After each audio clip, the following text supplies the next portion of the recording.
कैसे माई के गुण भक्त गा रहल बाटे पचरा के भाव में। आज की कवन बन बोले ले कोयलिया कवन अपन मोर हो कवन अपन क्या बात है अपन अपन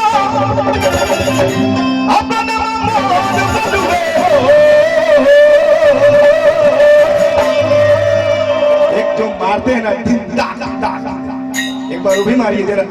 अपन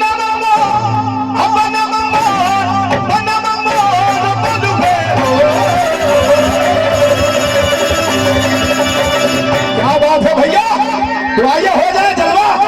क्या बात है। आज की कवन बाना बोले ले कोयलिया कवन अपन मोर हो कवन अपन मोर बलुए। अरे खाली हल्ला हो जाए भैया, अतरी पूरा हाथ भाग सब लोग ढोल हल्ला। ये मोरी कवन बनवा बोले सहरे सबा दो हल्ला भाग ताली बजा दे। आज मोरी का आवाज बढ़ाइए, रिदम उधर पे सुनाई दे दे।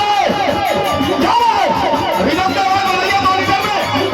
ये मैया मोरी कवन बनवा बोले सहरे सबा की साथ बहिना दो फसादे।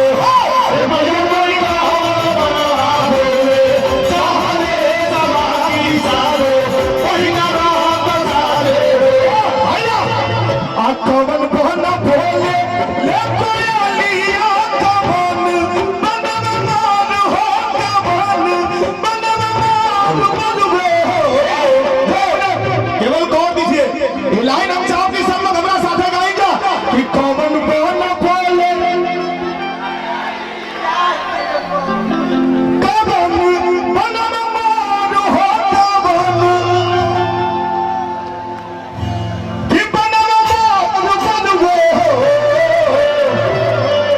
इधर मॉनिटर में रिदम का आवाज एकदम नहीं सुनाई दे रहा है, साज बाज का थोड़ा थोड़ा बैलेंसिंग कर दीजिए आप, ताकि भैया लोग सुनेंगे तो मजा आएगा, कभी उछल के डांस करेंगे। कहा भाई लोग सही ना, तभी दोनों हाथ उठा के सब लोग ताली बजा दो। ए मैया मोरी कवन बनवा बोले सहरे सबा की साथ बहिना दो फसादे। ए मैया मोरी कवन बनवा बोले सहरे सबा की साथ बहिना दो फसादे।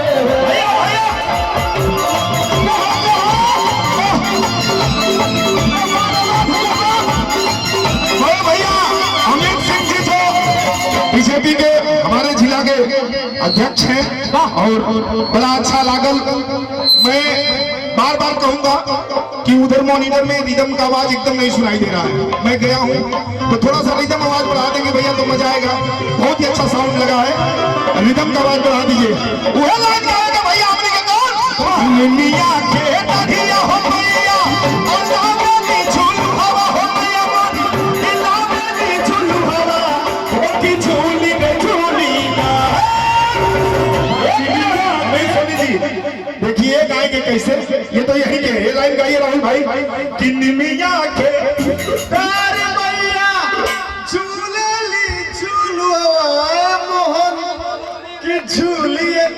मजा नहीं है यार, देखिए भाई लोग गाएंगे तो आप लोग साथ में भैया। अनिमिया के दाढ़िया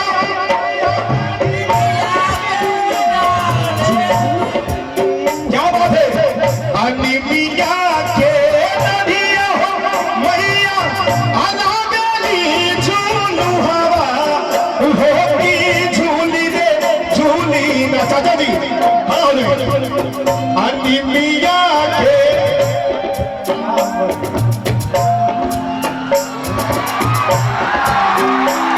क्या बात है।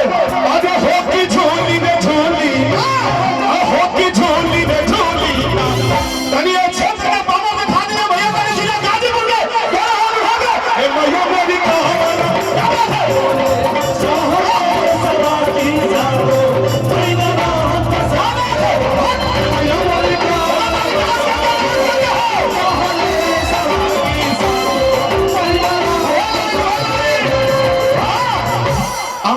मोरी का बेली गिटिया हो की झूली